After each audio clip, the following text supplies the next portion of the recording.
Superman the Ride at Six Flags New England in Agawam, Massachusetts is loved by many for its amazing, unique layout, riverside setting, and sustained airtime. The coaster has been rewarded with the Golden Ticket Award for Best Steel Coaster 5 times in 2003, 2006, 2007, 2008, and 2009. The coaster looks over the entire park, and I cannot imagine what Six Flags New England would look like without it. It's truly a staple of my home park, and I love it to death. Thank you so much, Airtime Cinema, for that amazing intro. So without further ado, this is my review of Superman the Ride at Six Flags New England.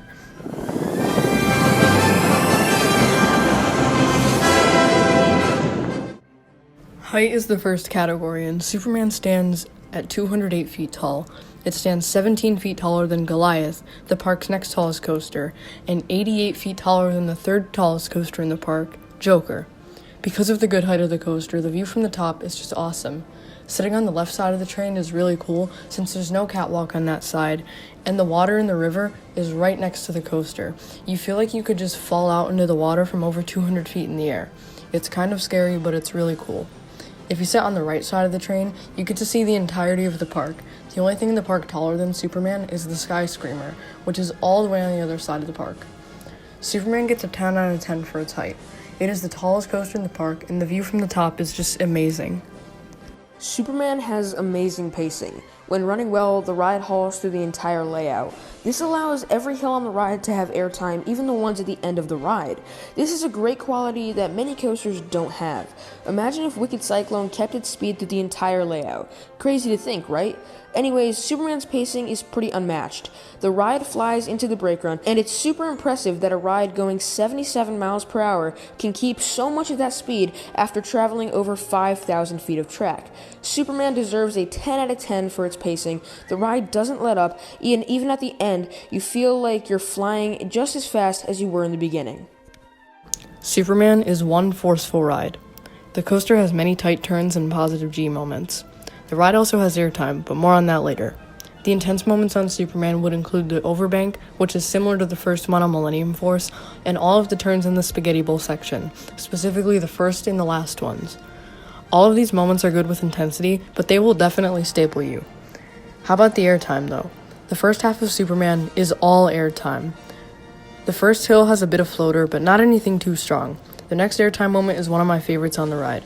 It's a quick little steps down where you get a sharp little pop of ejector, very low to the ground, and it's very fast since it's still the beginning of the ride. The next hill is similar to the first one, this time with slightly better airtime. The hill after this has some crazy sustained ejector. The hill is, in my opinion, the best one on the ride. It just jolts you out of your seat with the sharpest ejector on the ride, and it has you out of your seat for like a solid 3 seconds. The ejector on this hill is very good, and it might be my favorite moment on the ride. The last hills at the end give decent lift or airtime, but nothing too special. I think Superman deserves a 9 out of 10 for forces. The airtime is absolutely amazing, but the reason I didn't give it a 10 is because the intense moments on the coaster don't really stand out to me that much. They're good, but they're not as memorable as the ones on Millennium Force or Raptor. Superman the Ride is themed to, well, you guessed it, Superman. Even though the theme is overused in the Six Flags chain, I still enjoy the theming. When you're on the ride, it really does feel like you're flying around like Superman.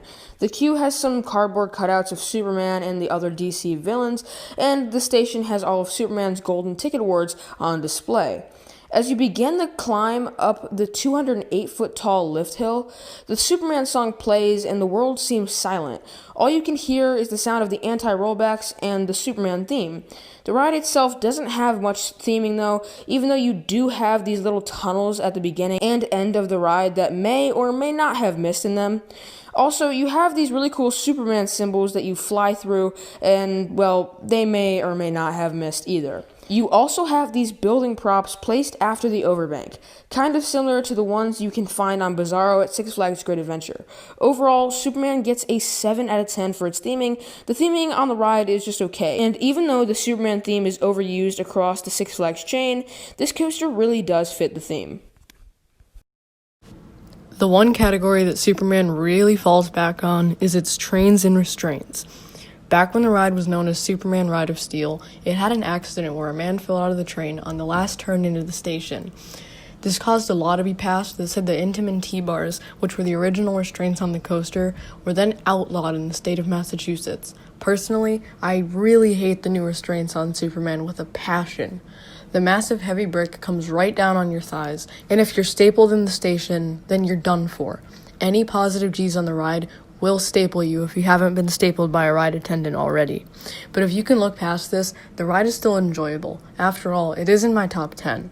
Now let's talk about the actual trains. The trains on Superman are pretty basic. There's one red train and one blue train. Both trains just have their color on the side with the silver Superman logo on the front. I'm going to give Superman the ride a 2 out of 10 for its trains and restraints. The restraints are just awful, and I hate them so much. The train itself looks good though, so I gave it 2 points for that. After adding up and averaging out all the 5 scores, Superman the Ride gets a 7 out of 10. My personal score for the ride, though, is a 9. The restraints really put a damper on this ride's score, but if you can deal with the pain on your thighs, then Superman is a very good ride.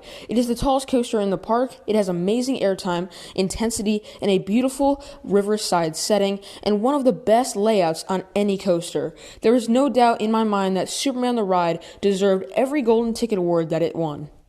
I want to give Airtime Cinema a huge thank you for doing this collaboration. I've wanted to do a collab with someone for a while, and when I found his channel, I knew he was great for it.